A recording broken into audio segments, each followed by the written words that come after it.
les autres et qu'on essaie de se comprendre surtout. Parce que on dit un peu la même chose malgré tout. Et les propos de Mme Jamé me dérangent autant que ceux d'Emmanuel Savary vous dérangent, d'une certaine manière. Je ne pense pas qu'il y ait un déni de démocratie, une envie de bâillonner qui que ce soit. Non, on ne s'est pas compris du tout. Clément Rossignol a dit Vélocité avait plusieurs décennies. C'est vrai, ça a plus de 40 ans, donc c'est pas d'hier.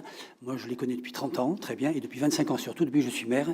L'un de mes premiers pas a été de les inviter à venir discuter avec moi pour qu'on crée un plan cyclable au Bouscat. Vous connaissez le Bouscat, ville contrainte, très construite, donc très compliqué de faire passer des cyclistes en sécurité. On a réussi à bien travailler pendant plusieurs années et on a fait un vrai plan cyclable avec eux.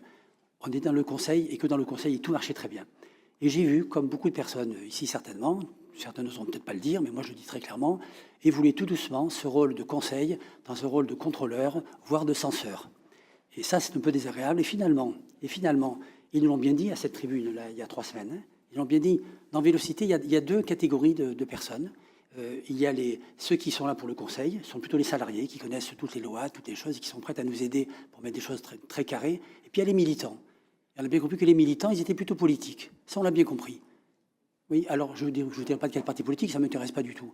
Mais ils assument ce rôle de militant. Alors est-ce qu'il ne faut pas, dans ce cas-là, quand on donne des sommes pareilles, passer des conventions écrites avec ces associations sur un cahier des charges sur lesquels on se met d'accord, et les militants font leur boulot de militants, et l'association fera son boulot d'association, à savoir de conseil auprès de la métropole et des villes. Moi, je pense qu'autrement, ça ira de plus en plus mal. Et si on laisse les choses dériver comme ça va être très, très compliqué. Donc je pense qu'il faudrait qu'on s'écoute un peu plus les uns les autres, et qu'on soit un peu intelligent et qu'on les rencontre pour repartir de quelque chose. Moi, je les ai connus, je vous dis, il y a 25 ans, et ils nous ont beaucoup aidés. C'est très différent maintenant. Les réunions publiques, ils viennent comme des censeurs, des contrôleurs, que dites-vous, et bon, c'est un peu désagréable. Voilà, cette dérive, il faut trouver le moyen de la rectifier. Je pense que c'est dangereux de continuer comme ça. Mais nous persistons. Pour l'instant, notre vote est contre, bien évidemment.